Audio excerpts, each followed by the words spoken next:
पहले हम खिड़की में आ गए और अब मंजर आम पर आए आपके सामने। अस्सलाम वालेकुम, good morning everybody. I didn't see the खिड़की पार्ट। अच्छा, हम ऐसे झांकियां मार रहे थे, लेकिन अब हम आ चुके हैं। जैसे कहते हैं ना, ताका झांकी करना आप सबकी जिंदगी में, आप सबके घरों में कि क्या चल रहा है भाई।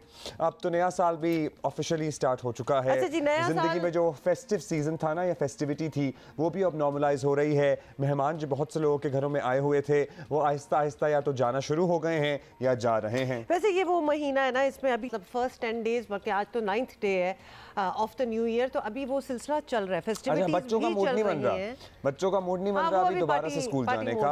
और पंजाब में तो बच्चे ये शिकवा भी कर रहे हैं कि भाई सर्दियों की छुट्टियां जैसे ही खत्म होती हैं तभी ज्यादा सर्दी पड़ना शुरू हो जाती है या खत्म होने वाली होती है। ऐसा ही चलता है ना। देखें हमारे यहाँ भी तो यही है। हमारी तो इतनी मसा मुश्किलों से आई है, लेकिन अब जाके लगता है कि थोड़ी सी जम रही है। लेकिन एक और चीज़ जो कि आई डोंट नो व्हाई पिछले कुछ सालों से हम देख रहे हैं कि जब ये नया साल चढ़ता है तो हमारे कोविड के केसेस जो होते हैं, नंबर्स जो होते हैं, वो भी साथ साथ चल रहे होते हैं। I think this is also because लोगों का बहुत ज़्यादा मिलना जुलना आई गेस स्टार्ट हो जाता है। भी तब्दील होता है, आपको पता है, भी उसका भी कोई असर हो सकता है। बिल्कुल, बीमारियां, एलिमेंट्स, सब कुछ ही चल रहा होता है। लेकिन कोविड के फिगर्स इसलिए देना चाहती हूँ बिकॉज हम बिल्कुल चाहते हैं कि साल के शुरू में ही इसको, जिसको कहते हैं ना, निप इट इन द बड कर दें, इसको ख़त्म कर दें और ये फैलने की बिल्कुल कोशिश ना करें। पंजाबी में कहते हैं डक्का ला दें। अब जब मैं ये वर्ड्स यूज करती हूँ तो आप मेरा मजाक उड़ाते हैं। नहीं, आप उर्दू में यूज करती हैं ना। इसको धक्का लगा दीजिए। When people should be able to understand you, तो मुझे भी इसी तरह समझ ही जाते होंगे। अच्छा, जल्दी से बता दें जी, टेस्ट कितने हुए हैं? कोई ऑलमोस्ट 3,400 टेस्ट हुए हैं मुल्क में कोविड के, और जिसमें से पॉजिटिव हैं 17 पॉजिटिव केसेस आए हैं। और आपको पता है एक भी पॉजिटिव हो तो किस तरह मल्टीप्लाई कर सकते हैं। एक डेथ हुई है बिकॉज ऑफ कोविड, और मजमूई जो पॉजिटिविटी रेट हो गया है वो 0.50 हो गया। अब पिछले हफ्ते तक हम आपको बता रहे थे कि 0.50 तो क्या 0.0 समथिंग चल रहा था। डिफरेंट शहरों का डिफरेंट पॉजिटिविटी रेट है, लेकिन अभी ओवरऑल 0.5 हो चुका है। और अल्लाह करे जो दुनिया में वबा फैल गई है, एज इन कोविड की एक नई लहर आई है, उससे पाकिस्तान महफूज रहे। और अगर आना ही है तो फिर हम सब लोग इतने इम्यून हो जाए इंशाल्लाह, जो हो भी गए हैं, कि ये हमें ज़्यादा अफेक्ट ना करे। By the way, Pakistan versus New Zealand one day series, ODI series का आज से आगाज़ हो रहा है। और 2003 के बाद, ऑलमोस्ट 19 कितने साल बाद, 2003 के बाद ये सीरीज़, वनडे सीरीज़ पाकिस्तानी सरज़मीन पर न्यूजीलैंड के साथ पाकिस्तान की होने जा रही है। इसके अलावा हमने बाहर तो खेली हैं ये सीरीज़, लेकिन 2003 के बाद पाकिस्तानी सरज़मीन पर होम सीरीज़ हमारी 2003 जी होने जा रही है। और उस मैच में मुझे आपको पता है 2003 में जो मैच हुआ था उसमें कौन था मैन ऑफ द मैच? उसमें इमरान फरहत थे man of the match, 107 run बना के। सो अभी wish the boys, the team in green, the best.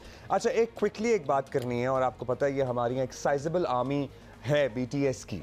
वैसे भी साइजेबल आर्मी है, लेकिन BTS आर्मी भी हमारी साइजेबल है। और अनइनिशिएटेड जिनको नहीं पता ये BTS आर्मी ये कौन सी नई आर्मी है, तो हम नहीं बताएंगे, गूगल करें। मतलब BTS के बारे में अगर आपको नहीं पता तो क्या पता है। उनके लिए खुशखबरी ये है कि पाकिस्तान में इनकी कॉन्सर्ट की जो फिल्म है वो ऑफिशियली रिलीज होने जा रही है इन थिएटर्स। 1 फरवरी को ये रिलीज़ हो जाएगी। इसके टीजर्स आना शुरू हो गए हैं। 11 जनवरी से इसकी एडवांस बुकिंग, यानी कि एडवांस टिकट्स की सेल शुरू हो जाएगी। और इस फिल्म का या इस कॉन्सर्ट फिल्म का नाम है येट टू कम। और ये कोरिया की जो बिड थी ना, वर्ल्ड एक्सपो 2030 होस्ट करने की, उसके सिलसिले में एक स्टेडियम में कॉन्सर्ट किया गया था जिसमें 52,000 लोगों ने शिरकत की थी। ये मुफ्त कॉन्सर्ट था। वहाँ कोरिया की हम बात कर रहे हैं, लेकिन खैर उसकी एक पूरी उन्होंने फिल्म बनाई है and to fans all over the world ये शोकेस कर रहे हैं। तो पाकिस्तान में तो हमें पर्सनली हमें बहुत अच्छी तरह पता है कि आप में से बहुत ज़्यादा BTS फैंस हैं, क्योंकि हमें लिखते भी रहते हैं, हमसे रिक्वेस्ट भी करते हैं कि हम उनका इंटरव्यू करें या फिर उनकी बात करें। तो देयर यू हैव इट। अब तो आप सिनेमाज में जाके देख सकते हैं। जंगकुक को आपको पता है पेनेफ्लेक्सिस बोर्ड्स पे बर्थडे विश की जाती है, उनके नाम में मेडिकल कैंप्स लगाए जाते हैं पाकिस्तान में। ये लो जी, तस्वीर भी हमने लगाई। We are very seriously telling you कि उन मेडिकल कैंप्स में I was reading some statistics, कितने सैकड़ों लोगों का सियालकोट में हुआ, फैसलाबाद में हुआ, वहाँ पे लोगों का मुफ्त इलाज हुआ, यानी कि लोगों के मुफ्त डायलिसिस तक कराए हैं नौजवानों ने पैसे इकट्ठे करके।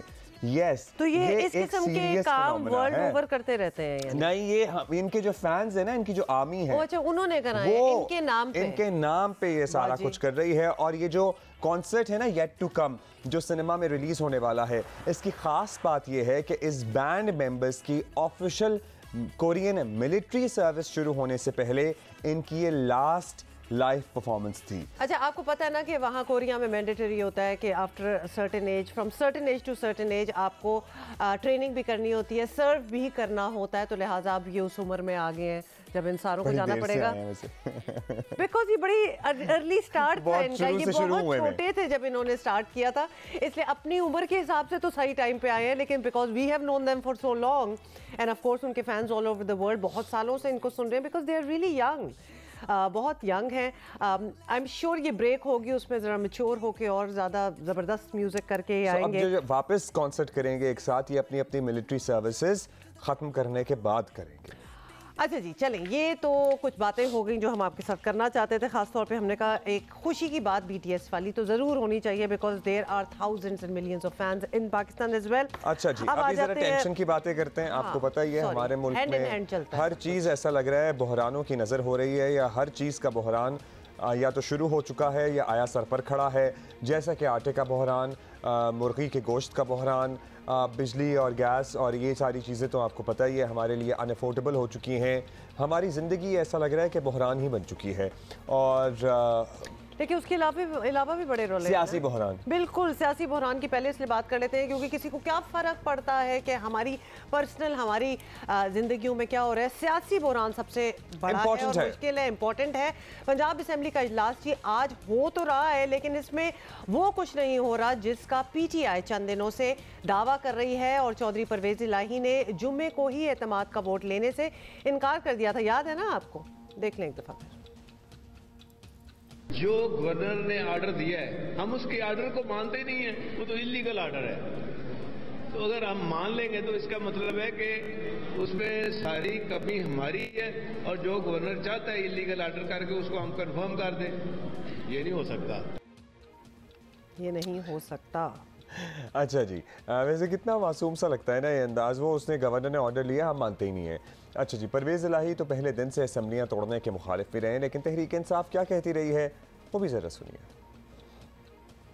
असम्बलियाँ बाहर हाल डिसॉल्व होनी है, हम पहले ही तैयार हैं वोट ऑफ कॉन्फिडेंस लेने के लिए। सिर्फ हमने ये कहा था कितना मौका हो कि जो हमारे MPAs मुल्क से बाहर हैं वो वापस आ जाएं, और हमें उम्मीद ये है कि हम अगली तारीख से पहले ही शायद अपने मेंबर्स पूरे करके तो हम ये वोट ऑफ कॉन्फिडेंस वाला जो शौक है गवर्नर का ये भी पूरा कर देंगे। तो पता नहीं क्या बना फिर इस उम्मीद का, क्योंकि परवेज़ इलाही साहब तो डेली बेसिस पे हम चीज़ें बदलते हैं और हम हालात के साथ चलते हैं। और ये वैसे भी दो अलग अलग पार्टियां हैं ना, तो इनकी ज़ाहिर है मुख्तलिफ स्टेटमेंट्स भी होती हैं। देखिए किसी एक दो चीज़ों पे तो ये एक दूसरे से एग्री कर सकते हैं, लेकिन इंट्रिंसिकली तो मुख्तलिफ मैनिफेस्टोज हैं, एजेंडाज हैं।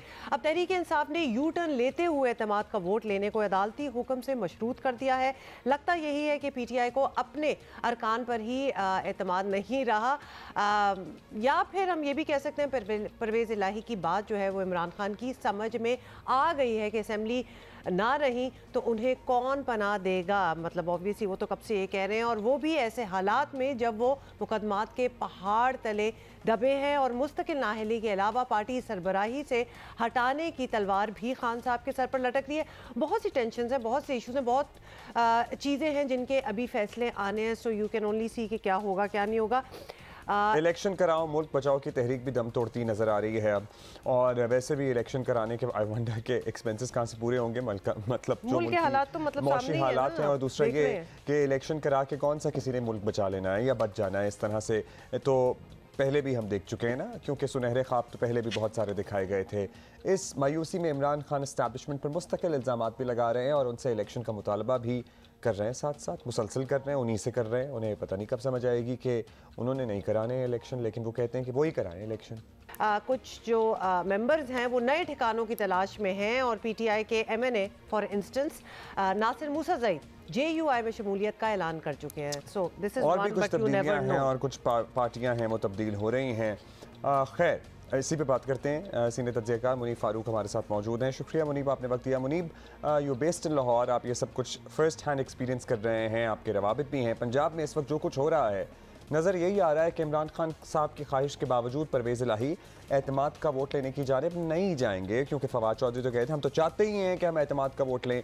अब नंबर्स की कमी वाला भी इशू सामने ही है सबके। क्या इस सूरत हाल में परवेज़ इलाही का यह फैसला आपको ठीक ही नज़र आ रहा है? फिर देखिए, चौधरी परवेज इलाही साहब मैं हमेशा कहता हूं कि बड़े जीरक सियासतदान हैं और सियासी मामलात को भी समझते हैं। इस बात का इदराक उन्हें पहले से था कि पाकिस्तान तहरीक इंसाफ के कुछ लोग ऐसे होंगे या इत्तेहादियों में से कुछ लोग ऐसे होंगे जो कि शायद परवेज इलाही साहब को एतमाद का वोट नहीं देंगे। दूसरी, हमें ये बात हमेशा जहन में रखनी चाहिए कि there is a considerable number of MPAs जो कि इमरान खान साहब की बादियों नजर में तो साथ हैं, लेकिन वो इस बात के खिलाफ है कि पंजाब असेंबली को तहलील किया जाए। अगर प्रीमेच्योर तरीके से असेंबली तहलील हो जाती है तो वो तो सारे जो मामलात हैं, सारी डेवलपमेंट जो है वो रुक जाएगी और वो किसी को उसका मौका नहीं मिलेगा। दूसरी बात ये है कि जो जहां तक कानूनी नुक्ता है, मेरी नुक्ता नजर के मुताबिक परवेज इलाही साहब को इस बात का भी शायद इदराक है कि जो उनका स्टांस है या उनके करीबी रुफका का जो स्टांस है कि गवर्नर का जो खत था एतमाद के वोट के लिए वो गैर आईनी है, उसकी कानूनी हैसियत नहीं है। मेरे ख्याल में वो हकीकत से दूर है और थोड़ा मिसप्लेस्ड है। अगर अदालत ने कह दिया कि गवर्नर का खत गैर आईनी नहीं है और वो कह सकते हैं एतमाद के वोट के लिए, और अगर अदालत डायरेक्ट कर दे वज़ीर आला को कि आप एतमाद का वोट लें, तो ऐसी सूरत हाल में फिर बड़ी मुश्किल हो जाएगी। लेकिन मेरे ख्याल में for the time being Chaudhry साहब का फैसला जो है वो दुरुस्त था और उसने एक प्रॉब्लम को उन्होंने अवॉइड किया है, लेकिन जाहिर बात है वो ज्यादा अरसे तक नहीं हो सकता। अच्छा मुनीब, आप भी कह रहे हैं और ये बात पहले दिन से ही वाज़ेह है कि परवेज इलाही असेंबली तोड़ने के हक में नहीं है। तहरीक इंसाफ के बहुत से मेंबरान भी इसके हक में नहीं है। खैबर पख्तूनख्वा और कौमी असेंबली में भी कुछ ऐसी ही सूरत हाल हमें नज़र आ रही है। आपको लगता है क्या इमरान खान की पार्टी और अपनी हुकूमतों पर गिरफ्त जो है वो कमज़ोर पड़ रही है? कुछ इस किस्म की आपको फीलिंग्स आ रही हैं? नहीं, मेरा नहीं ख्याल उनकी गिरफ्त कमजोर हो रही है, लेकिन हाँ ये जरूर है कि वक्त उनका साथ नहीं दे रहा। जो मामलात को तय करना चाहते हैं वो नहीं हो पा रहे। मुल्क की एस्टैब्लिशमेंट के साथ उनके हालात कशीदा हैं।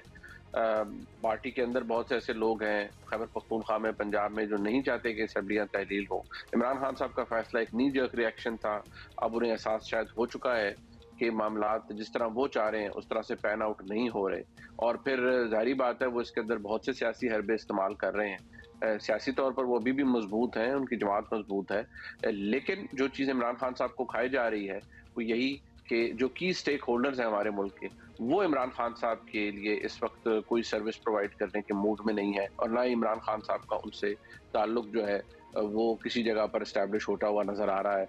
ये सबसे बड़ा फैक्टर है जो कि इमरान खान साहब की अगर गिरफ्त नहीं तो कम से कम उनकी जो सियासी फ्रस्ट्रेशन है उसमें इजाफा कर रहा है।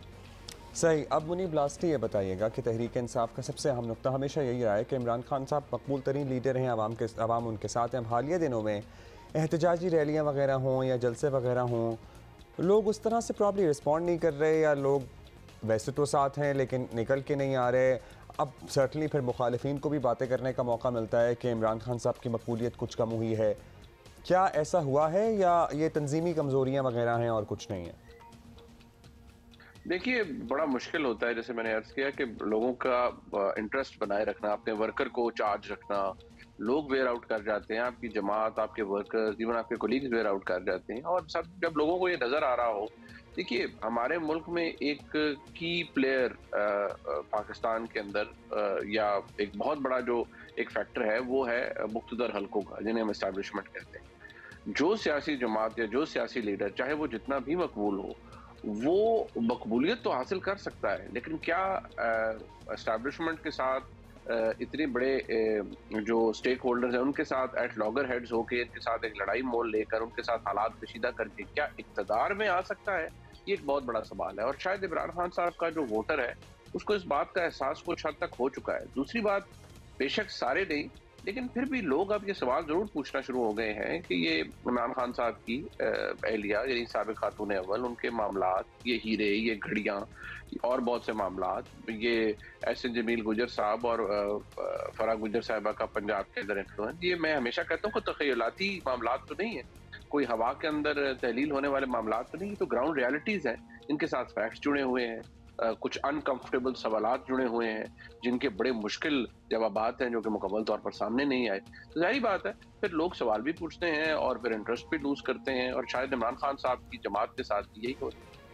बहुत शुक्रिया आपका मुनीब। और ये वो सवालात हैं जिनका जवाब देने से इमरान खान साहब कतराते हैं, या वो ऑफेंस ले लेते हैं या डिफेंसिव हो जाते हैं, ब्रश असाइड कर देते हैं, वो इनको इन सवालात को सीरियस ही नहीं समझते कि ऐसी कोई चीज़ें हुई नहीं हैं, जो कि नेचुरली हर दिन के हिसाब से और चीज़ें सामने आ जाती हैं, तो इनको देखिए पंजाब में मुबैना तौर पर ट्रांसफर पोस्टिंग्स पे भी मुबैना तौर पर पैसे चार्ज करना, ये एहसन जमील गुज्जर साहब, फरा गोगी साहिबा, साबिक़ खातून अव्वल, इनका मुबैना नेटवर्क, इनके डीलिंग्स, इनके मामलात, ये दियोमालाई कहानियाँ नहीं हैं। मुख्तदर हल्के भी इन मामलात से बाखबर रहे हैं और इमरान खान साहब को भी शायद खबर है, लेकिन आई वंडर कि वो किस इन्फ्लुएंस में है कि ही कांट सी इट। कभी कभार ये लगता है जब उनसे बात की भी जाती है और ऑब्वियसली इतने वो अपने खिताब करते रहते हैं, एक तो बिल्कुल वो ही ब्रशेस देम असाइड, इनफैक्ट उनकी लहजे में एक हंसी भी होती है कि ये भी कोई बातें करने वाली, असल में लगता है कि वो टेंशन होती है उनको कि he doesn't know how to explain them. Naturally बहुत सी चीज़ें निकल आएंगी तो वो उनको निगेट करते हैं कि बिल्कुल ही उनको इम्पोर्टेंस ना देना, बिकॉज शायद उनको भी पता है कि भाई ये तो मैं एक्सप्लेन नहीं कर पाऊंगा और शायद इसका आप कुछ हो भी नहीं सकता बिकॉज वो इतना आगे जा चुके हैं, आगे जा चुकी है। अच्छा जी, अभी हमने आपको ये बताना है कि ब्राज़ील के सदर हैं लूला डी सिल्वा, इनके खिलाफ साबिक सदर, क्या नाम है साबिक सदर का? जिनका नाम है बोल्सोनारो, इनके हामी निकल पड़े हैं और ब्राज़ील के साबिक सदर बोल्सोनारो के हामियों ने पार्लियामेंट, सदारती महल और सुप्रीम कोर्ट पर हमला कर दिया। ओहो, ये तो कुछ सुना सुना लग रहा है। मुजाहिरीन ने पार्लियामेंट की इमारत के शीशे तोड़ दिए। अच्छा, कपड़े भी लटकाए, वहाँ पे नहीं लटकाए। इस मौके पर और भी बड़ा कुछ हुआ जी। इस मौके पर नहीं, धुले हुए कपड़े भी सुखाए जाते थे ना हमारी यहाँ वो पार्लियामेंट की ग्रिल्स पे। We'll be right back.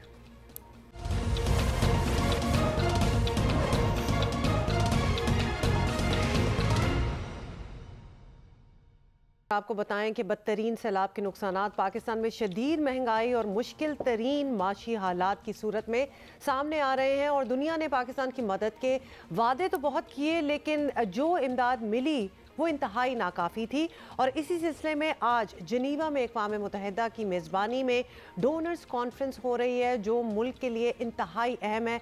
Pakistan की कोशिश होगी कि दोस्त मुल्कों को समझाए IMF की बड़ी शराइत जो हैं वो कुछ नरम हो जाएं, जो होनी भी चाहिए। वज़ीर आज़म शहबाज शरीफ इस बारे में काफ़ी पुरुमीद हैं। वज़ीर आज़म शहबाज शरीफ ने 2 दिन पहले आलमी ताकतों से शिकवा किया था कि पानी तो कम नहीं हुआ लेकिन इमदाद कम हो गई है। पाकिस्तान को उम्मीद है कि डोनर्स कॉन्फ्रेंस से 7 से 8 अरब डॉलर मिल जाएंगे। हालांकि पाकिस्तान को मुतासरीन सैलाब की आबादकारी और दीगर इंफ्रास्ट्रक्चर की बहाली के लिए इससे दुगनी रकम दरकार है। सैलाब ने 90 लाख पाकिस्तानियों को इंतहाई गुर्बत में धकेल दिया है। दुनिया को चाहिए कि वो ऐसे मुल्क की मदद करे जो माहौलियाती तब्दीलियों का सबसे बड़ा निशान है। और ट्रेजेडी ये है कि दुनिया के तमाम ममालिक उनसे हमें मदद दरकार है जिनकी कंट्रीब्यूशन माहौलियाती तब्दीली में सबसे बड़ी है। मतलब उनकी कार्बन एमिशन, उनके माहौल को नुकसान पहुंचाने के इतने बड़े जिम्मेदार हैं वो, और जो मुल्क इसका बराह रास्त निशाना बन रहा है उसकी मदद करने में आगे नहीं आ रहे लोग। मतलब अगर सोचा जाए तो ऑलरेडी उनके पास ऐसे फंड्स होने चाहिए थे, बिकॉज जब आपकी कंट्रीब्यूशन इतनी हो रही हो, आपके अपने मुल्क में ये डिबेट्स भी चल रही हो लेकिन असर कहीं और हो, तो फिर तो मदद डेफिनेटली। और आज हम पे असर है, अल्टीमेटली तो आपने भी इसकी लपेट में आना है। 100%। ये डोनर्स कॉन्फ्रेंस जिनेवा में ऐसे वक्त में हो रही है जब साबिक वज़ीर आज़म नवाज शरीफ और पार्टी की सीनियर नायब सदर मरियम नवाज भी जिनेवा में ही मौजूद हैं। बिलावल भुट्टो की जिनेवा में नवाज शरीफ और मरियम नवाज से मुलाकात को भी रद्द नहीं किया जा सकता। अच्छा जी, होने के हवाला है और इस पर ज़रूर हम बात करेंगे। वफाकी वज़ीर मनसूबाबंदी एहसन इकबाल साहब हमारे साथ हैं। एहसन इकबाल साहब, पाकिस्तान में तारीख के बदतरीन सैलाब ने जो तबाही मचाई वो ऑब्वियसली सारों के सामने ही है, किसी से ढकी छुपी नहीं है। पाकिस्तान अब तक संभल नहीं पाया, ये भी बड़ी अच्छी तरह सारे जानते हैं। तो अब पाकिस्तान को दुनिया से एग्जैक्टली क्या चाहिए और इस डोनर्स कॉन्फ्रेंस के लिए क्या अहदाफ जो हैं वो रखे गए हैं? देखिए, आज जिनीवा में पाकिस्तान के लिए अक़वाम मुत्तहिदा के सेक्रेटरी जनरल की मेज़बानी में जो कॉन्फ्रेंस हो रही है, ये इस लिहाज से बड़ी अहम है कि गुज़श्ता 3 सालों में पूरी दुनिया में, ख़ास तौर पे डेवलपिंग वर्ल्ड में, पहले पेंडेमिक के नतीजे में काफ़ी नुकसान हुआ। इसके बाद ग्लोबल सप्लाई शॉक आया जो यूक्रेन की वॉर की वजह से कमोडिटीज़ की प्राइसेस बहुत बढ़ गई, जिससे तमाम डेवलपिंग कंट्रीज़ की बैलेंस ऑफ पेमेंट पे बड़ा दबाव आया। चूँकि चाहे वो तेल था, गंदम थी, कोई भी कमोडिटी थी, उसकी कीमतों में कई गुना इजाफा हो गया। फिर इसी से मुल्हिका एक तवानाई का बहरान है जो कि दुनिया में यूक्रेन वॉर के बाद आया हुआ है, जिससे दुनिया अभी निपट रही है। तो पाकिस्तान में इसके अलावा जो क्लाइमेट डिज़ास्टर आया, ये जदीद हालिया तारीख का सबसे बड़ा एक तूफान था, एक तबाही थी, जिसका तखमीना तकरीबन $30 अरब का इंटरनेशनल कम्युनिटी ने लगाया है। तो इसलिए पाकिस्तान जिन हालात से गुजर रहा है, दुनिया का कोई मुल्क इतनी नुकसानात से नहीं गुजरा।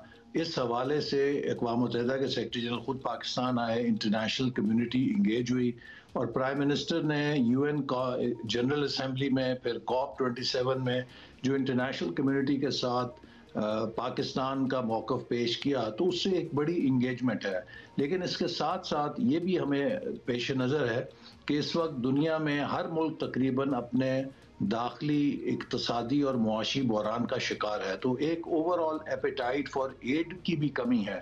ताहम हमने इस कॉन्फ्रेंस में पाकिस्तान के लिए जो $16 अरब की ज़रूरत का तयन किया गया है, उसका निसफ अपने दाखिली वसाइल से पूरा करने के लिए दुनिया को कहा है और तकरीबन निसफ जो $8 अरब है अगले 3 सालों में हम तवक्को रखते हैं कि वो इंटरनेशनल कम्युनिटी पाकिस्तान की मदद करेगी।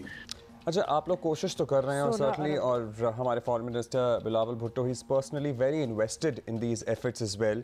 बड़ी कोशिश की है उन्होंने पहले भी और इस कॉन्फ्रेंस के लिए भी कर रहे हैं। माहिरीन समझते हैं कि इस कॉन्फ्रेंस में पॉजिटिव रिस्पॉन्स मिलने पर मईशत पर भी इसका असर पड़ेगा और दुनिया का एतमाद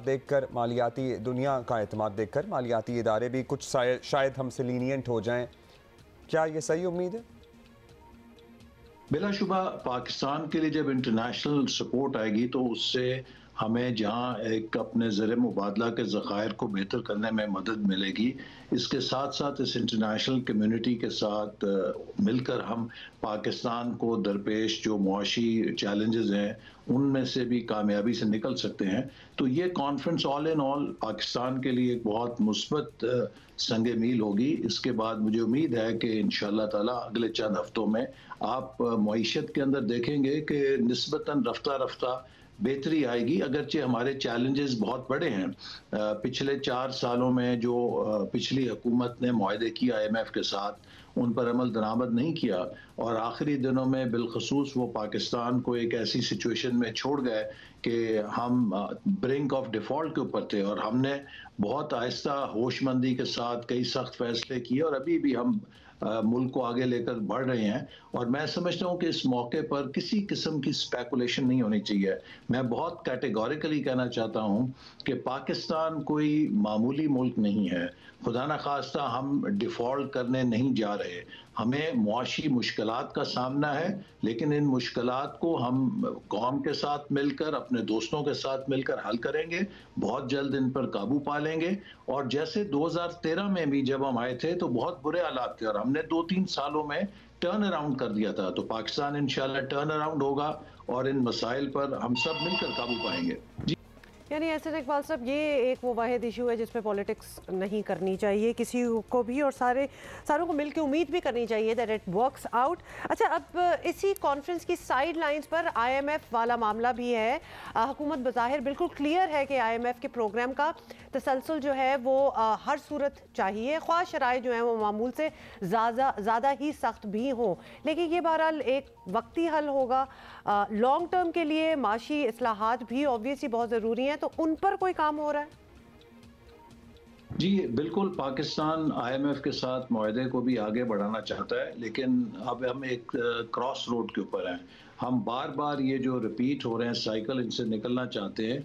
हमने एक E5 प्रोग्राम तश्कील दिया इकनॉमिक रिफॉर्म का, जिसमें सबसे बुनियादी चीज़ एक्सपोर्ट ड्रिवन इकॉनमी को बनाना है। पाकिस्तान की 75 साल में नाकामी की वजह यही है कि हमने अपने एक्सपोर्ट सेक्टर को प्रमोट नहीं किया।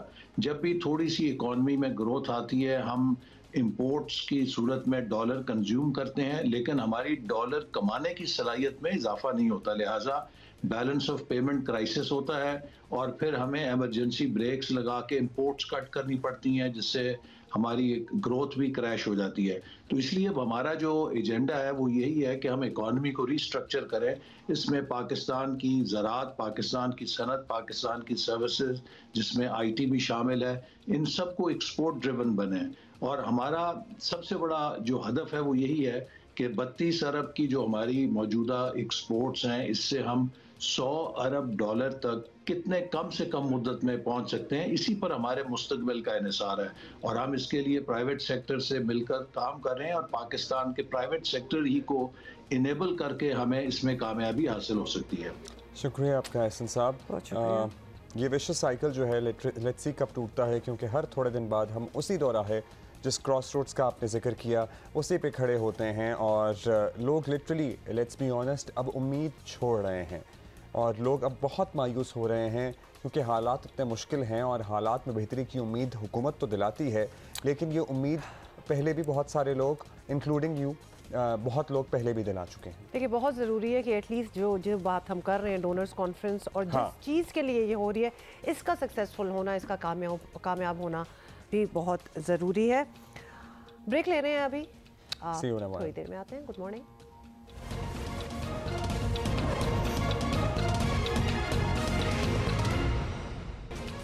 अच्छा जी, मुल्क के बालाई इलाकों में बर्फबारी का सिलसिला हो गया है शुरू और दीर बाला से खबरें ये आ रही हैं कि बालाई इलाकों समेत लुआरी टनल में 8 इंच तक बर्फ पड़ चुकी है और दीर शहर में मौसम की पहली बर्फबारी हुई है और मौसम की पहली बर्फबारी के बाद दीर टाउन समेत बालाई इलाकों में बिजली भी मुअत्तल हो गई है। अच्छा, लेकिन मैं स्माइल इसलिए कर रही हूँ कि जब तक कोई अल्लाह ना करे कोई इमरजेंसी सिचुएशन ना बनी हो ना, तब तक सुन के अच्छा लगता है। मतलब बर्फ़ पड़ रही है और बहुत ज़्यादा पड़ रही है और बड़ा खूबसूरत माहौल है। ऑफ कोर्स उसके बाद क्या क्या होता है वो टेंशन आ जाती हैं, जैसे कि अभी हम बता रहे हैं कि बिजली भी मुअत्तल होगी और सब कुछ। Of course that's not very welcome, but एक अच्छे से वार्म से कमरे में बैठ के अगर इसके बारे में बात हो रही हो तो इट लुक्स नाइस। ज़रूर हो बर्फ़। हाँ, वार्म से कमरे में बैठ के बात करना ही अच्छा लगता है मुझे तो। वैसे the very thought of being sitting there और बीइंग स्टैंडिंग देयर और बीइंग देयर, मुझे तो सोच के ही कब कभी शुरू हो जाती है। If you have the necessary equipment and requirements of गर्म कपड़े एंड ऑल दैट तो ये अच्छा है। यहाँ ही हमारी खुश्क खांसी और बहते हुए जुकाम नहीं ठीक हो, वो इधर के प्रॉब्लम्स हैं, वो उधर जाके वो वाला नहीं होता। यहाँ तो और बड़े हमारे मसले चल रहे हैं। अच्छा जी, शुमाली वज़ीरिस्तान की ज़रा सूरत हाल मालूम करेंगे, वहाँ पे क्या इस वक्त मौसम है और लोगों को क्या कोई मुश्किल है या फिर लोग एंजॉय कर रहे हैं। रसूल दावड़ हमें बता दें। जी बिल्कुल, इस वक्त हम शुमाली वज़ीरिस्तान के इलाका पश ज़ियारत शवाल में मौजूद है। ये देख सकते हैं स्नोफॉल जारी है, इस वक्त बर्फबारी हो रही है। ये इस साल की पहली बर्फबारी है, इस वक्त देख सकते हैं। हम पेशावर से आए हैं, रात को 9:30 बजे हम रज़मक कैडेट कॉलेज तक पहुंचे हैं। यहाँ पे सियाहत को प्रमोट किया जाए और सैर व तफरी के लिए आने वाले टूरिस्ट के लिए होटल और रेस्टोरेंट्स बनाए जाएं। टूरिस्ट का बहुत ही ख्याल रखते हैं, गाइड करते हैं और उनकी सिक्योरिटी यकीनी बनाते हैं। मतलब मेरे ख्याल में इंतहाई पुरअमन इलाका है और खुशकिस्मती है। हम बर्फबारी भी स्टार्ट हुई है। शवाल की ये खूबसूरती, ये पहाड़ों ने जिस सफ़ेद चादर उड़ रखी है, बर्फबारी हो रही है, बेहतरीन रोड है, सियाह आ रहे हैं, सिक्योरिटी की कोई इशू नहीं है। यहाँ पे मुतालबा भी किया जा रहा है, टूरिस्टों से हमने बात भी की। इनका ये कहना है कि अगर हुकूमत कुछ तवज्जो दे तो पाकिस्तान भर के टूरिस्ट यहाँ आ सकते हैं, यहाँ एंजॉय कर सकते हैं। अब अच्छा लग रहा था भाई, ये तो टूरिस्टों को आप दावत दे रहे हैं। वैसे शुमाली Waziristan wonderful, it should be the next tourist destination और should be is another story, लेकिन वो होगा कि नहीं होगा। रसूल दावर सीम टू एंजॉय। लेकिन जब हम अभी देख रहे थे, अब्दुल्ला ने मान लिया कि अच्छा लग रहा था और बर्फ भी खूबसूरत लग सकती है। जिस तरह वो रिपोर्ट कर रहे थे ना, उस तरह वाकई ऐसा लग रहा था कि बहुत मजा आ रहा है उन्हें। Good morning, stay with us. छोटी सी ब्रेक ले रहे हैं।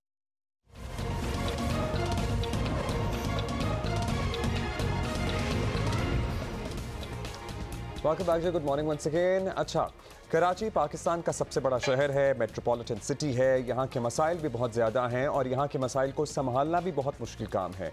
और हकीकत ये भी है कि यहाँ पर अगर चिड़िया पर भी मारती है तो उसकी खबर बड़ी बनती है as compared to whatever happens in the rest of the country, क्योंकि यहाँ पर ज़रा अब्लाग भी ज़्यादा हैं, यहाँ पर लोग भी बाशऊर हैं और उनकी मामलात पर नज़र भी रहती है। लेकिन पिछले चंद दिनों में या चंद हफ्तों में हमने देखा स्ट्रीट क्राइम देखिए होते ही हैं, पाकिस्तान के तमाम बड़े शहरों में होते हैं और कराची में भी होते हैं। ऑल्दो कराची की रेपुटेशन इस हवाले से ज़रा ज़्यादा ख़राब कर दी गई है। और I was talking to somebody yesterday, a friend from Lahore, और मैंने कहा कि मेरा ज़िंदगी में 3 दफ़ा मोबाइल छिना है और तीनों दफ़ा लाहौर में छिना है।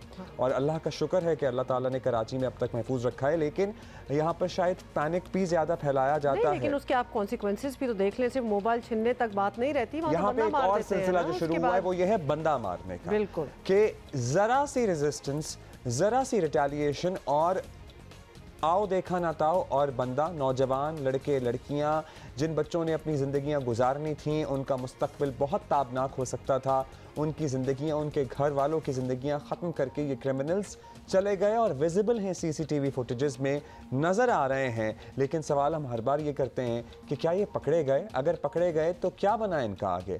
क्या इनको सज़ाएं हो गई? क्या ये 6 महीने बाद दोबारा सड़कों पर दंदनाते तो नहीं फिर रहे? ये तमाम सवालात हैं जो हमारे जहन और दिल दोनों में हैं। बीच में हम आपको ये भी बताना चाहते हैं कि कल वज़ीर आला सिंध ने एक बार फिर IG पुलिस को स्ट्रीट क्रिमिनल्स के खिलाफ कार्रवाई तेज़ करने की हिदायत भी की है। और क्या एग्जैक्टली हाँ जी, SSU और रिजर्व पुलिस को भी स्ट्रीट क्रिमिनल्स के खिलाफ सड़कों पर पेट्रोलिंग में शामिल करने का कहा है। अच्छा, वो जो पेट्रोलिंग होती है ना, एट टाइम्स तो हम अप्रिशिएट करते हैं कि बड़ा तंदही से काम कर रहे हैं।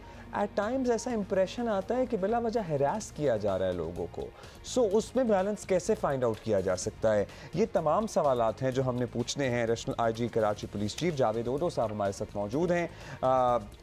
सर, सवालात आपको बताइए, हमने इतने सारे अभी ही आवाम के सामने रख दिए हैं, लेकिन सबसे पहले ये जो रीसेंट वाक़यात हुए हैं जिसमें लोगों की शक्लें नज़र आ रही हैं, जो आते हैं चाय के होटल पे, लड़के बैठे होते हैं, लोग बैठे होते हैं, मोबाइल सारों के छीन के चले जाते हैं, एक लड़का एक और जगह थोड़ी सी मुज़ाहमत दिखाता है, पॉइंट ब्लैंक पे उसे शूट करके चले जाते हैं, इनमें कोई पेशरफ्त हुई? ये क्या चल रहा है? जी, बड़ी मेहरबानी अब्दुल्ला एंड हुमा। बिल्कुल आपने सही कहा कि कराची शहर की लॉ एंड ऑर्डर के लिहाज से इस वक्त अगर कोई बड़ी कंसर्न है तो वो स्ट्रीट क्राइम है। आम तौर पे स्ट्रीट क्राइम को पुलिस के हम अपना जो क्लासिफिकेशन यूज़ करते हैं तो इसको बहुत ज़्यादा हीनियस नहीं समझते, लेकिन बदकिस्मती से इसमें जो वायलेंस का फैक्टर आया है जिसकी आपने निशानदेही की, और मर्डर एंड इंजरी, जो वायलेंस ड्यूरिंग द रॉबरीज, इसकी वजह से this has become almost as heinous as any other heinous. क्योंकि जान जा रही है ना? बिल्कुल जा रही। और इसके अवामिल हैं जिस पे हम काम भी कर रहे हैं, मैं आप डिस्कस करूँगा। आपने अच्छा हुआ कि शुरुआत यहीं से की, लेकिन इससे पहले मैं थोड़ा सा एक पूरे कराची का जो क्राइम सीन है, क्योंकि पूरा साल ख़त्म हुआ पिछला साल, तो उसका मैं एक रैप अप करना चाहूँगा कि असल जो हमारी फिगर्स हैं जो आप मीडिया में देते रहे हैं, तो असल सिचुएशन क्या है। मजमूई तौर पे अगर क्राइम देखा जाए पिछले साल 2022 को, तो क्राइम में थोड़ी सी डिप हुई है। There has been a decline in crime. किस नौइयत के जो मजमूई में मैंने total crime overall total crime की बात की, जिसमें crime against, cases against property भी है, केसेस अगेंस्ट सबको मिला लें तो ये हो गया। एक कैटेगरी जिसकी आपने निशानदेही की जिसमें इंक्रीज़ हुई है, that's street crime. Street crime पिछले साल जो हमारा मिसाल के तौर पे 24,000, ये स्ट्रीट क्राइम सबसे आसान क्राइम है और बहुत ज़्यादा होता है। 24,000 था, इस साल ये वो बढ़ के 28,000 हो गया। देयर इज़ आलमोस्ट, जो ख़ास तौर पे ये मैं बात कर रहा हूँ मोबाइल स्नैचिंग की, तकरीबन 14 to 16% इंक्रीज़ राइज है। That's worrisome. इससे ज़्यादा जो वरीसम है वो है इसमें जो वायलेंस होता है, जो लोग जान दें। मिसाल के तौर पे पिछले साल अगर 74 कराची के शहरों ने जान खोई और इसी क्राइम में, तो इस साल the number has gone up to 111, 111। ये इंक्रीज़ है जिसकी वजह से शहर परेशान है, पुलिस परेशान है, हम सब परेशान है। अदरवाइज़ मैं थोड़ा सा आपको बता दूं, जिस तरह मैं कह रहा हूँ कि क्राइम को रैप अप करें, कि देयर इज़ 14% डिक्लाइन है ओवरऑल क्राइम में। और आपकी जो हीनस क्राइम कैटेगरीज हैं कराची में, जिसमें किडनैपिंग फॉर रैंसम, एब्डक्शन है, रेप को भी आप इसमें डालेंगे? Rape there has been a slight increase rape का। देखें, rape is a different category of crime all together, और इसका मैं बाद में जिक्र करना चाहूँगा। बिल्कुल आपने कहा कि बहुत ही हमारे बढ़ रहा है, बिल्कुल बढ़ रहा है। लेकिन आपका जो एक्सटॉर्शन, जो कराची जिसकी वजह से बदकिस्मती से कराची को बदनाम हुआ, तो वो सब क्राइम अंडर कंट्रोल हैं। इस वक्त कोई भी आपका हाई प्रोफाइल एक्सटॉर्शन नहीं है कराची में इस वक्त। अब ताजर नहीं आते आपके पास? नहीं आते, कोई भत्ता आया है? अल्लाह के फजल से कोई नहीं आते। चलें, शुक्र। आप तो मीडिया में, जिस तरह मैंने कहा कि कराची के अवाम सबसे ज़्यादा पाकिस्तान में अगर बाशऊर हैं, पढ़े लिखे हैं, और प्लस जो मीडिया हाउसेस जितनी यहाँ पे कंसंट्रेशन है, तो मेरे ख्याल में कोई क्राइम यहाँ से छुपता नहीं है। तो एक्सटॉर्शन आपका अंडर कंट्रोल है, कम है। आपका जो किडनैपिंग फॉर रैंसम है, अल्लाह के फजल से इस वक्त कोई हाई प्रोफाइल किडनैपिंग नहीं है। एवरीथिंग है वो पिछले साल से सब में डिप हुई है, डिक्रीज़ हुई है। इसी तरह टारगेट किलिंग कराची में आलमोस्ट ख़त्म हो चुका है अल्लाह के फजल से। तो ये सब चीज़ें, तो हीनेस क्राइम तो एक लिहाज से डिक्लाइनिंग ट्रेंड पे हैं, लेकिन ये स्ट्रीट क्राइम, और स्ट्रीट क्राइम में भी जो जिसकी निशानदेही आपने की, जिसमें लोगों की जान जा रही है। अच्छा, आप जावेद साहब, अब इसके अवामिल, ये जो 3-4 वाक़यात थी जिसकी फुटेजेस, मतलब उन लोगों के चेहरे हमारे जहनों में नक्श हो गए हैं क्योंकि इतनी क्लियर सीसीटीवी फुटेजेस हैं, क्या पेशरफ्त हुई है इन 3-4 केस? देखिए, पेशरफ्त जो डिटेक्शन है कराची पुलिस की, मैं यानी कि कहूँगा तो मेरे ख्याल में अपनी वो बात, ये वाले देखिएगा, ये आप टीवी पे भी देख सकते हैं, ये जो बहुत वायरल भी हुआ है, क्योंकि इसमें तो साफ नजर भी आ रहा है कि दिस वाज असॉल्ट राइफल। जी, और इस तस्वीर को देखिए, ये जो बच्चा है, इसी दिन 2 वाक़यात हुए थे। एक ये स्कूल ट्यूशन सेंटर पे था, एक जिसमें ट्यूशन सेंटर पे एक बच्चे ने दूसरे बच्चे को किसी बात, छोटी सी बात पे अल्टरकेशन, और ये भी चीज़ है जो निशानदेही हम करना चाहते हैं, जो मजमूई तौर पे एक वायलेंट टेंडेंसीज हमारी बढ़ रही हैं। रोड रेज है, पहले एक्सीडेंट इतने नहीं होते थे कि थोड़ी सी बात एक्सीडेंट हो गया और लोग आपस में जिस तरीके से अभी लड़ते हैं, तो ये हम चाहते हैं कि मीडिया के ज़रिए भी आप इसको उठाएं और सबको बताएं कि जी दिस इज़ ये महज़ माशरे का नहीं है। इस पे हम तफसील से अगले सवाल में बात करेंगे। इसमें मैं ये इशू एट हैंड एग्जैक्टली, तो इसमें जिस दिन मैंने बताया कि इसमें इसी दिन 2 वाक़यात हुए थे। एक ट्यूशन सेंटर पे जिसमें जो इनके जिनको मददगार कहना चाहिए वो सब हमारे डिटेंशन में है, और we have traced obviously the criminal, और इंशाल्लाह it's a matter of day और सो कि हम इसको एप्रीहेंड कर लेंगे। दूसरा जो वाक़या हुआ था कोरंगी में, इसी तरह का इंसिडेंट हुआ था, और वो सब criminals those are behind the bars.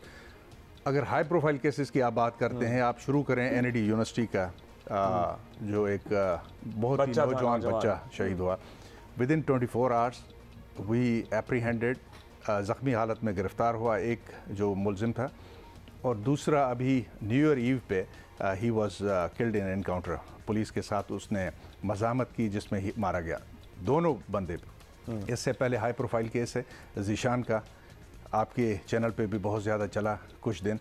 With in a week Zeeshan का जो गुलस्तान जौहर में हुआ था, 9 बयाता जोड़ा था जो बैठे हुए थे, उसके सब क्रिमिनल्स पकड़े गए, 1 was killed in police encounter. इसी तरह अगर आप देखेंगे, अनाबिया एक छोटी सी बच्ची थी, आपको याद होगा, नाज़माबाद में हुआ। तो हाई प्रोफाइल केसेस की अगर बात करें तो detection is but you have to verified your own sources. मेरे ख्याल में इट्स नॉट बैड, बहुत अच्छी है डिटेक्शन। और ये चीज़ है, बुनियादी तौर पे सीसीटीवी कैमरास का मैक्सिमम यूज़ पाकिस्तान में वो कराची पुलिस ने शुरू किया, क्योंकि बदकिस्मती से हमारे पास इस वक्त पब्लिक सेक्टर में तकरीबन 4000 के करीब कैमरास हैं, उसमें से भी पता नहीं कितने ऑपरेशन होते हैं। हम उन कोशिश कर वी मेक श्योर के दे आर ऑपरेशनल, उनमें ज़्यादातर होते हैं। कभी कभार कोई ख़राब हो जाए तो जल्दी से वो सही हो जाता है, लेकिन प्राइवेट सेक्टर में हमारे पास 34,000 कैमरास हैं, 34,000, जिनको हम बढ़ावा दे रहे हैं। Till the time safe city project आ जाए तो हम उस कमी को पूरा करने के लिए सीसीटीवी कैमरास को इनकरेज करते हैं। जहाँ पे मैं जाता हूँ, मेरे एसपीज़ जाते हैं, मेरे डीआईजीज़ जाते हैं, दे इनकरेज। जो आप यानी कि सुन के आपको खुशी होगी कि सिर्फ इस साल हमने तकरीबन 5000 करीब एक्स्ट्रा कैमरास का इजाफा किया कराची की। इसमें जो हमारे अंजुमन ताजरान हैं, हमारे जो इंडस्ट्रियल इस्टेट्स हैं, और ख़ास तौर पे चंद बहुत ही फिलैंथ्रोपिक ऑर्गेनाइजेशन, जिसमें मैं ख़ास तौर पे नाम लूँगा कराची कम्युनिटी पुलिसिंग कराची, मुराद सोनी साहब, थाउजेंड्स ऑफ कैमरास उन्होंने फ्री ऑफ कॉस्ट पूरे सिस्टम में किया। फिलैंथ्रोपी में देखें ये शहर तो सबसे आगे है। आप अभी जिक्र कर रहे थे बहुत से लोग पकड़े गए, हाई प्रोफाइल केसेस की आप बात कर रहे हैं, लेकिन जब हम लॉयर से, जुडिशरी वालों से बातें करते हैं तो वो कहते हैं जी पुलिस केस इतना तगड़ा बनाती नहीं है कि उनको ज्यादा देर तक बिहाइंड बार्स रखा जा सके, या सजाओं को शिक कोई ऐसी लग जाती है, या कोई ना कोई लूप होल जरूर होता है, क्योंकि वो ही निकलते हैं वापस और दोबारा से वो क्राइम्स में आ जाते हैं। तो इस किस्म पे भी, इस चीज पे भी कोई काम किया गया है? फाइनली मुश्किल से जिसको पकड़ा है। बिल्कुल आप सही कह रहे हैं। बेसिकली ये कि रिपीटेड ऑफेंडर्स कौन है? रिपीट ऑफेंडर्स भी है ज़्यादा। देखिए, रिपीटेड ऑफेंडर्स कराची में हमारे पास जो इस वक्त हमारी लिस्ट है, सिर्फ हम काम नहीं कर रहे, हमारी जो आई एजेंसीज हैं वो भी हमें गाहे बगाहे ये फीड देती रहती हैं रिपीट ऑफेंडर्स के बारे में, और वो पकड़े भी जाते हैं।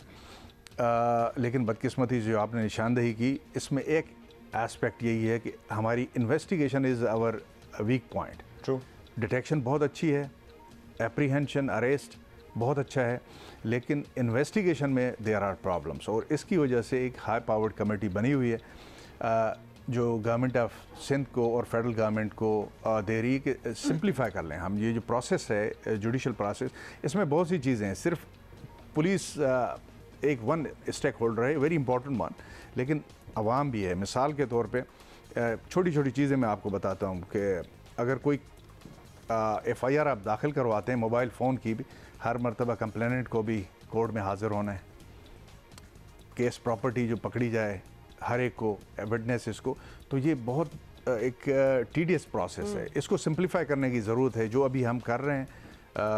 IG साहब is in touch and sync with the government of Sindh, with the judiciary, और उन्होंने कहा है कि I am very much hopeful कि by the mid of this year ये प्रोसेस बहुत सिंप्लीफाई हो जाएगा, कि जिसकी वजह से शहरी घबराते हैं। FIR क्या वो लोग हमारे दरमियान ही बसते हैं जिनकी कोई चीज़ रिकवर भी होती है और उन्हें वापस भी मिल जाती है? बिल्कुल, मैं आपको मिसाल बता दूं कि जो हमारे पास स्ट्रीट क्राइम के बाद दूसरा जो स्ट्रीट क्राइम में ही हम शुमार करते हैं, वेहिकुलर क्राइम है, जो गाड़ियाँ, मोटर बाइक, और ख़ास तौर पे इसमें थेफ्ट भी है, स्नैचिंग भी है।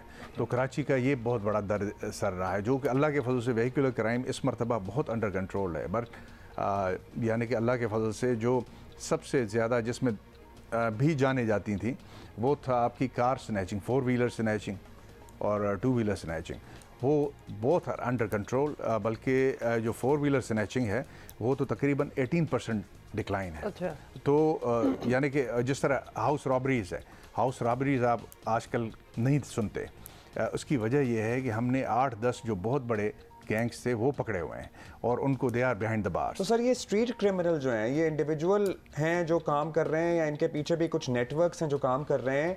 और इतनी पाबंदियां और मोबाइल फ़ोन के लॉक्स और पता नहीं क्या क्या, सबके बावजूद ये मोबाइल चोरी हो रहा है और मोबाइल बिक भी रहा है। कुछ तो ये वो भी तो नेटवर्क है ना, जहां ये मोबाइल फ़ोन जा रहे हैं और जहां ये बिक रहे हैं। देखिए, कोई भी चीज़ जो चोरी या स्नैच होती है, अगर उसका सेकेंडरी मार्केट आप ख़त्म कर लें तो वो चीज़ की चोरी और स्नैचिंग बेकार है, बेकार है, ठीक है। Definitely there is a secondary market for mobile phone, इसकी वजह से ही चल रहा है। तो हम न सिर्फ रिपीट ऑफेंडर्स के पीछे जाते हैं जो इस क्राइम में डायरेक्टली और इनडायरेक्टली वाबस्ता हैं, बल्कि हम उन टेक्नीशियंस इसके लिए जेल ब्रेक्स जो एप्स यूज़ करके मोबाइल फ़ोन का IMEI चेंज करते हैं, जो कि उसके पार्ट्स बेचते हैं। मिसाल के तौर पे आईफोन आम तौर पे उसका सेकेंडरी मार्केट कम है, डिटेक्ट हो जाता है, लेकिन उसके पार्ट्स निकाल के वो महंगे हैं, तो हम उनके पीछे जाते हैं। अभी टेक्नीशियंस हमने बहुत ज़्यादा गिरफ़्तार किए हैं जो ये काम कर रहे हैं, और हमने जो केडा है, कराची इलेक्ट्रॉनिक डीलर्स एसोसिएशन, उसके साथ मिलके हमने SOP बनाया है। हर मोबाइल फ़ोन सेल करने वाला जो शॉप है वो उसके मुताबिक आइंदा कमल करेगा। वो दैट्स इन प्रोसेस, अभी होम डिपार्टमेंट के पास ये पहुंचा है। जैसे अप्रूवल मिल जाएगी हमें, तो ये जो सेकेंडरी मार्केट है बनने के जो रुझानात हैं ये काफ़ी हद तक कम हो जाएंगे। तो हम दोनों सप्लाई और डिमांड साइड दोनों पे काम कर रहे हैं। जिस तरह स्ट्रीट क्राइम में और एक जो इस तरह की और चीज़ें हैं, मोटरसाइकिल की बात कर लें, मोटरसाइकिल में I am very glad to announce this कि जो 2 चीज़ें इंटरवेंशंस हमने की हैं, कराची पुलिस ने की हैं कि जी सबसे पहली बात ये कि बिल्ट इन इसमें आना चाहिए ट्रैकर, क्योंकि अभी मोटरसाइकिल की कॉस्ट जो है काफ़ी बड़ी हो गई है, 70,000 प्लस मिनिमम है। इसमें 3-4 हज़ार का ट्रैकर बिल्ट इन डालना कोई बड़ी बात नहीं है। इससे इस क्राइम की एकदम से आप देखेंगे बहुत ज़्यादा इसमें कमी हो जाएगी। इसी तरह इसके जो नंबर प्लेट्स हैं जिनको RFDI नंबर प्लेट्स कहते हैं, मशीन रीडेबल नंबर प्लेट्स, हमने गवर्नमेंट को किया है, वो अल्लाह के फजल से कैबिनेट ने अप्रूव कर दिया। अभी उस पर लेजिस्लेशन होना है। आई एम श्योर कि विद इन अ मंथ और सो इंशाल्लाह will be able to get that piece of legislation. और आप देखेंगे कि नंबर प्लेट्स भी। अच्छा, यहाँ मैं सर आपको इसलिए रोकूंगी क्योंकि अनाउंसमेंट्स बहुत अच्छी चीज़ें हैं, अगर हो जाए तो क्या ही बात हो। अनाउंसमेंट्स पिछले साल भी और उससे पहले भी हम सुनते आए हैं, लेकिन उसके बाद कुछ अमल उस पर हुआ हो ना हुआ वो आप हमें बता सकते हैं। जैसे कि इलेक्ट्रॉनिक टैगिंग, कि अगर किसी ने अपनी कोई सजा काट ली है, कोई क्रिमिनल है, बाहर के मुल्कों में रिपीट ऑफेंडर्स के, बाहर के मुल्कों में तो एक जिस कम्युनिटी में वापस जाते हैं वहाँ अनाउंसमेंट भी हो जाती है। बिल्कुल सही है। तो इधर ई टैगिंग है कि नहीं? हमारे यहाँ जो लीगल प्रोसेस है या प्रोसीजर्स हैं वो बदकिस्मती से कम्बरसम है। जिस ई टैगिंग की जो रिपीट ऑफेंडर्स के लिए इससे बड़ी कबाहत और हमारी उस पर अच्छी सर्वेलेंस मुमकिन ही नहीं है जब तक कि ई टैगिंग को हम इम्प्लीमेंट कर दें। E tagging again it has been approved by the cabinet. अभी जो रिसेंट एपेक्स कमेटी की मीटिंग हुई जिसमें सब स्टेक होल्डर्स थे, उसमें इस पे इत्मीनान का इजहार किया गया। CM साहब ने भी इस पे कहा है जो बाकी स्टेक होल्डर्स थे कि इसको एक्सपेडाइट कर दें। और ई टैगिंग इंशाल्लाह विद इन अ मंथ और सो आई एम एक्सपेक्टिंग कि ई टैगिंग पे लेजिस्लेशन हो जाएगा और ये पूरी दुनिया में यूज़ होता है। बिल्कुल। और सर अभी तक हम काफ़ी डिले कर चुके हैं इस मामले को। एग्जैक्टली इसमें बहुत सी एप्रीहेंशन थी ह्यूमन राइट्स ग्रुप्स की भी, लेकिन जब उनको अच्छे तरीके से बताया गया कि जी वेस्टर्न सिविलाइज्ड जो सो कॉल्ड कंट्रीज़ हैं जो उसमें भी चैंपियन समझे जाते हैं, उनमें भी ये चीज़ यूज़ होती है। और सिर्फ इसके लिए नहीं होती, जिस तरह चाइल्ड मोलेस्टर है, जिस तरह और बहुत सी कैटेगरी, उन सब में ये यूज़ होता है। तो ये ज़ाहिर है कहीं ना कहीं आपने किसी के ह्यूमन राइट्स को कदगन लगाना है, लिमिट करना है जब वो किसी और के ह्यूमन राइट्स को वायलेट कर रहा है, तो हमने लगाना है। अच्छा, एक बात बताइए अब जावेद साहब के आपने कहा जी हम विजिलेंस भी बढ़ाएंगे, सब कुछ करेंगे। ये जो विजिलेंस बढ़ाने का एक और पहलू होता है कि लोग सहम जाते हैं। अब आपने चंद दिन पहले ही एक वाकया देखा, वो छोटी बच्ची थी, वो उसके फ्लैट तक पहुंच गए, वो बंदे पूछता रहा, सब लोग मौजूद थे, मार दिया उसे। मतलब मैंने अपनी आंखों के सामने एक खयाबान बहरिया पे आधा घंटा एक पुलिस वाले को, एक नौजवान लड़के को जो कि शरीफी लग रहा था, इस बात पे बहस करते हुए देखा कि उसकी गाड़ी में वो शीशा था, जो शीशा स्मोकिंग करते हैं ना, मतलब उस पर इस आधे घंटे में पीछे से चोर निकल जाए, डकैत निकल जाए, लेकिन उसकी सुई वहाँ की हुई है। What is happening? लोग अच्छा देखिए, आपने बड़ी अच्छी निशान दी। जो फ्यूचर ऑफ कराची पुलिसिंग और पूरे पाकिस्तान की पुलिसिंग है, इसमें जो इंटरफेस है शहरी के साथ वो कम से कम मिनिमम होगा, और अगर होगा तो वायरलेस या थ्रू CCTV कैमरास होगा। CCTV कैमरास का हम अगर इनकरेज करने की बात करते हैं तो इसकी one of the main reason ये है कि इससे क्या होता है, CCTV कैमरास में जब सेफ सिटी प्रोजेक्ट ख़ास तौर पे लग जाएगा तो आपके पास इंटेलिजेंट CCTV कैमरास होंगे, इंटेलिजेंट नेटवर्क होगा, intelligent command and control centre होगा। आपको हमारे पुलिस के कंट्रोल रूम में बैठ के हमें पता चलेगा शारा फैसल पे ये गाड़ी जा रही है, इसका नंबर प्लेट फेक है और असल में ये गाड़ी क्या है, और इवन फेशियल रिकग्निशन वो बताएगा कि ये बंदा कौन है, सस्पेक्ट है या नहीं, हमें मतलूब है या नहीं है। इसको हम यूज़ करेंगे तो हमारा इंटरफेस, इससे क्या होगा, दो चीज़ें कम हो जाएंगी जो जिसकी आप बात कर रहे हैं। No not at all. मैंने जिस तरह आपको बताया, अभी तलाश ऐप हमने इंट्रोड्यूस कर दिया। एवरी थाना इन कराची इसके पास ये पोर्टल है और उनके पास ये फैसिलिटी है जिस पे तलाश के ज़रिए 2 मिलियन एब्सकॉन्डर पूरे पाकिस्तान में, मैं सिर्फ कराची या सिंध की बात नहीं कर रहा, पूरे पाकिस्तान, पंजाब का, बलूचिस्तान का, कहीं का हो, वो अभी हमारे थाने में क्लिक का बटन से हम पता चलता है कि ये एब्सकॉन्डर है या नहीं है, तो उसको थाने पे लाना, उसकी ज़्यादा पूछताछ करना, अब वो बेफ़ायदा है, आपको वहीं पे पता चल रहा है, रोड पे खड़े खड़े आपको पता चल रहा है, इट्स हैंड हेल्ड ऐप और आपको पता चल रहा है। जो अभी वाक़या हुआ इसमें आपने क्या किया? जो बच्ची जिस पे सवार थी, छोटी बच्ची भी थी, वो पीछे पहुंच गए और मतलब कितनी दफ़ा हम सुन चुके हैं कि हम ट्रेनिंग दे रहे हैं, हम समझाते हैं, सब कुछ है, मगर माशाल्लाह हमारे भाई हैं, कैसे हैं कि इनको समझ में आती ही नहीं। नहीं, देखिए मैं आपको बताता हूँ कि पुलिस का जो जॉब है 24/7 और न ख़त्म होने वाला है, और बदकिस्मती से 100 अच्छी चीज़ें हो जाती हैं, लेकिन एक ख़राब चीज़ पूरा परसेप्शन क्राइम का चेंज कर लेती है। जिस तरह अभी हम डिस्कस कर रहे थे कि एक इंसिडेंट होता है स्ट्रीट क्राइम का, किसी कोई जवान, कोई शहरी बदकिस्मती से मारा जाता है, ज़ख्मी हो जाता है, एकदम से हेडलाइंस क्या आती हैं, एक की बुनियाद पे आप पूरा एक क्रिएट कर लेते हैं परसेप्शन, और पूरे मुल्क वो उसको देख रहा होता है, वो क्या समझते हैं कि जी कराची में तो पता नहीं क्या हो रहा है। तो बिल्कुल आपकी बात सही है कि मिसाल के तौर पे मैं छोटी सी बात बता दूं कि पुलिस का एक तो क्राइम कंट्रोल का एक हिस्सा है, पोर्शन है, जिसको आप देख रहे हैं और उसको फील कर रहे हैं और एकदम से आप उसको हाईलाइट में ले आते हैं, लेकिन इसके अलावा आधे से ज़्यादा हमारा काम सिक्योरिटी देना है, इवेंट्स को, लोकेशंस को, इंसिडेंट्स को। किसी शहरी को ये पता नहीं कि इस साल थ्रेट अलर्ट्स तकरीबन 58 अलर्ट निकाले गए।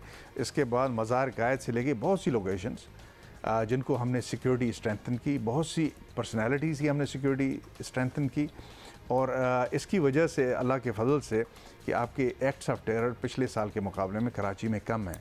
लेकिन वो जो ये अच्छी बात है, ये आम तौर पे अनसंग है, यानी इसको आम तौर पे कोई डिस्कस नहीं करता। लेकिन अगर खुदा न खासा एक इंसिडेंट हो जाए तो बिल्कुल ये बात सही है, और मेरे ख्याल में the people and the media is justified कि उसको हाईलाइट करें ताकि उसका सदबाब। अच्छा, ये सिक्योरिटी फराहम करने वाली ये एक और aspect and element of policing है जिसमें हम इसलिए बात करना चाहते हैं क्योंकि बहुत बार हमने ये सुना है कि जी हमारी कैपेसिटी ज़्यादा नहीं है, हमारे नंबर्स बहुत कम है, एक सर्टेन क्वालिफिकेशन ऑफ पुलिस नहीं है। अब ये इंडक्शंस हो रही हैं हमारे यहाँ, हमारी पुलिस फोर्स को बढ़ाया जा रहा है कि क्योंकि इससे हम अगली बात लिंक करना चाहते हैं, बल्दियाती इलेक्शंस कितनी बार पोस्टपोन हो चुके हैं, काफ़ी बार ये भी कहा जाता है जी हम सिक्योरिटी प्रोवाइड नहीं कर सकते। बिल्कुल ठीक है।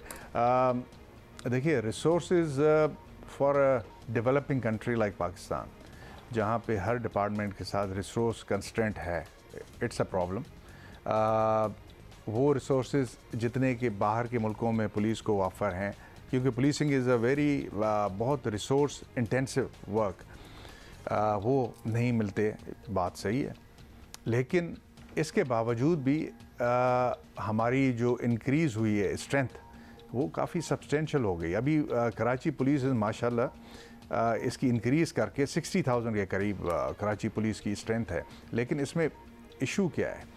इशू है नई इंडक्शन से रिक्रूटमेंट का, जिसको हम देख रहे हैं, आईजी साहब की ऑफिस देख रही है कि हमारे पास तकरीबन 18,000 वैकेंसीज़ हैं जो हमें जल्दी में चाहिए कराची में।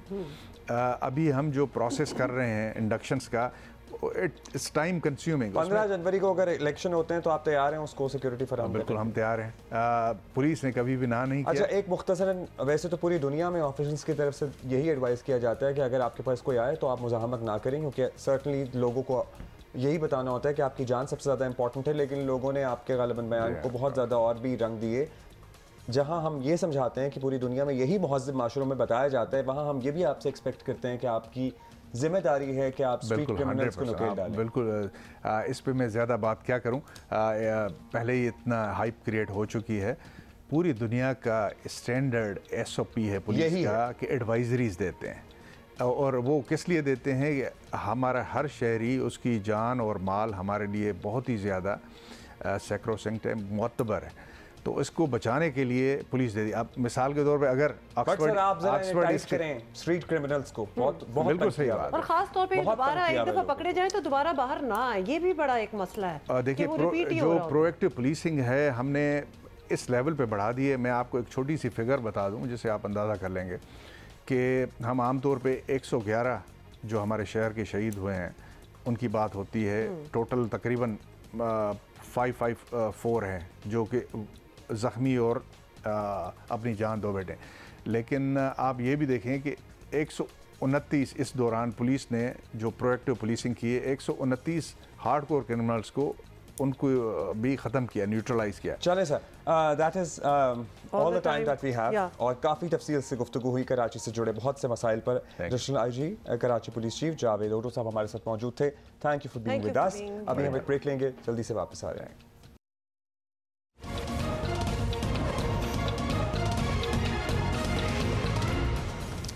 माजरा ये है कि मटन तो आम आदमी की ज़िंदगी से पहले ही मिट चुका था।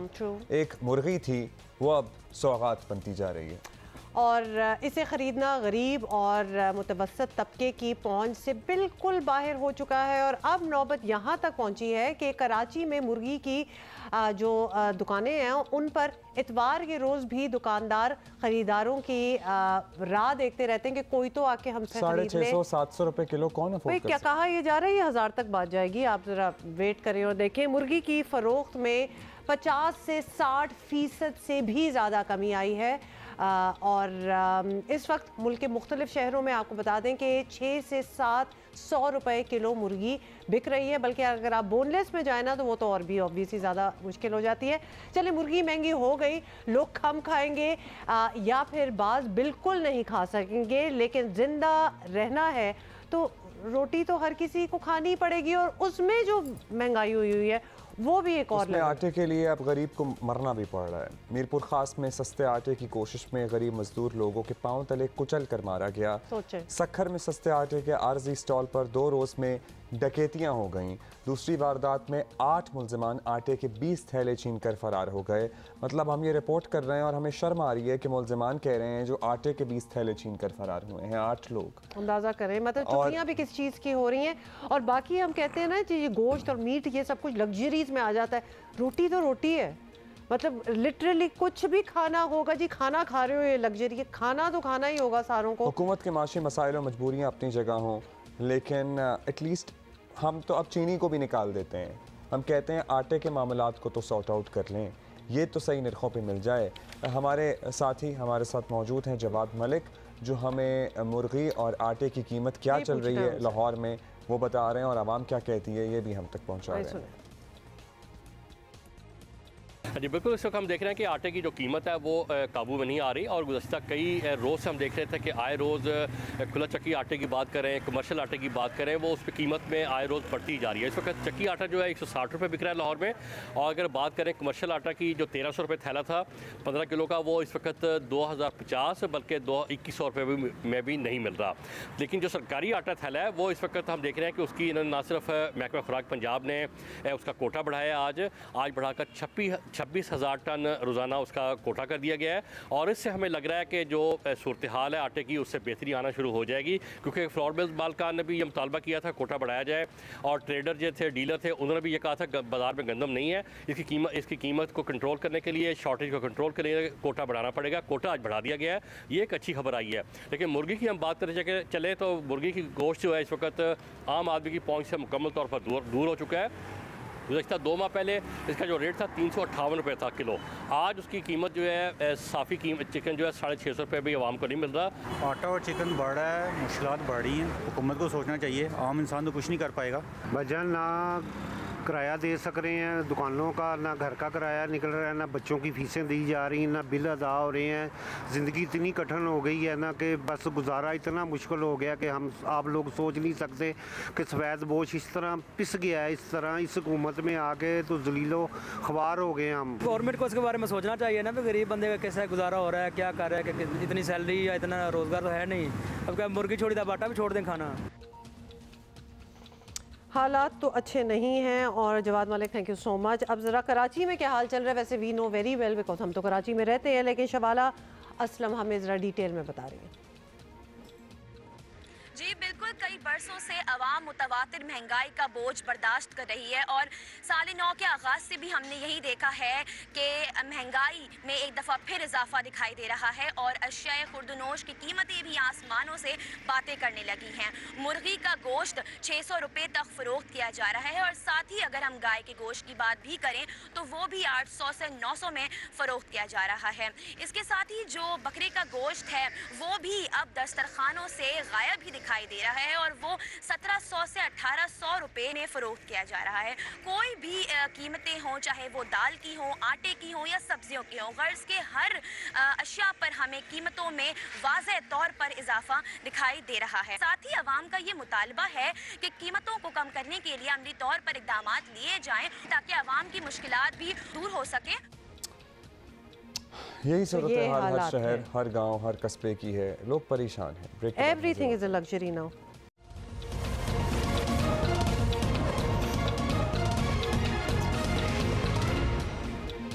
परसों बाद न्यूजीलैंड पाकिस्तान की सरजमीन पर ये ओडीआई सीरीज होने जा रही है। 3 मैचेस की सीरीज है, कराची में होगी।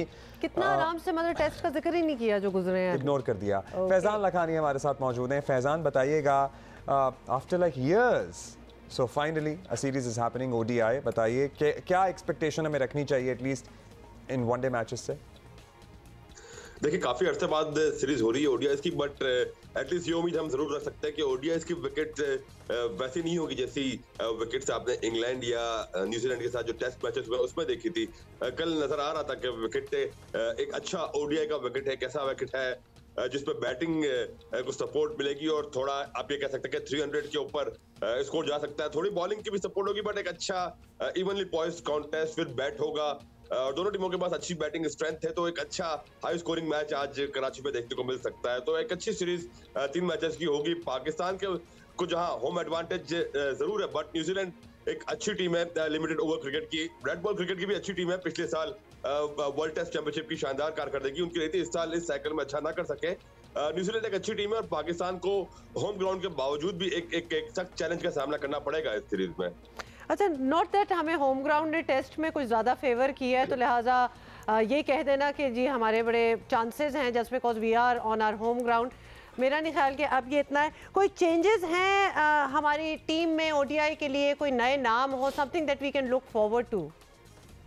देखिए, सीरीज के लिए तैयब ताहिर को तो बिल्कुल बुलाया गया है, 16 के स्क्वाड में शामिल किया गया। तैयब वो प्लेयर हैं जो मुस्तकिल परफॉर्म करते जा रहे हैं, मुस्तकिल उनकी कारकर्दगी है। अब आया उनको आज मौका मिलता है या अगले मैच से मौका मिलता है, बट इस सीरीज में तैयब ताहिर को मौका मिलने के जरूर चांसेस हैं कि तैयब ताहिर को खिलाया जाएगा। कोशिश पाकिस्तान की शायद यही हो कि जो मेन स्ट्रेंथ है, जो रेगुलर प्लेयर्स हैं, उनको खिलाते हुए, उनको इस्तेमाल करते हुए आप पहले बर्तरी हासिल कर ले, फिर आपकी बेंच स्ट्रेंथ है उसको तीसरे मैच पे। कोई है खबर कि प्लेइंग 11 में कौन होगा? पाकिस्तान टीम लेके जाएगा, but Tayyab is one of the favourites to make debut during this series. चलें, कोई है खबर तैयब आज वैसे प्लेइंग 11 का हिस्सा भी होंगे मोस्ट लाइकली, आपको लगता है? लाइकलीहुड जरूर है, बट अगेन पाकिस्तान टीम के प्लान्स इतने चेंज हो रहे होते हैं, आखिरी लम्हात पे इतनी तब्दीलियां ये कर रही होती कि आप कुछ भी चीज में कोई भी चीज सर्टेनली इस टीम के बारे में नहीं कह सकते। और जो अप्रोच इस टीम की नजर आती है वो पहले ये कहते हैं कि आउट ऑफ बॉक्स बहुत रेयर ही जाके सोचते हैं, ऐसे प्लान बहुत रेयर ही बनाते हैं जो आप सोचे कि ये बिल्कुल हट के प्लान किया है पाकिस्तान टीम ने। अच्छा, लास्टली ऑडियंस जो है वो टिकट ले सकती है, किस तरह जा सकते हैं लोग ये देखने के लिए, क्या करें? देखिए, टिकट ऑनलाइन भी दस्तयाब है, इसके लिए मुख्तलिफ बोर्ड्स भी पीसीबी ने बनाए हैं और बड़े 500 से 1500 के दरमियान इसके प्राइसेस है टिकट के रखे गए। मुख्तलिफ बोर्ड्स है जिसका पीसीबी ने अपने सोशल मीडिया पे ऐलान किया है कि कहाँ किन मुकामात पर टिकट्स अवेलेबल हैं, तो ये टिकट्स का यहाँ पर फैंस के लिए ऐलान किया गया हुआ है। Thank you Faizan, thanks a lot. Speak to you tomorrow after the match. After we have won the match, I love to say that। और चलो टेस्ट की तो कोई और डील होती है ना, लेकिन ओडीआई we should win असूलन। अच्छा जी, that is it। Night match है, 2:30 बजे शुरू होगा, बस देखना शुरू कर दें। Okay, we will see you tomorrow।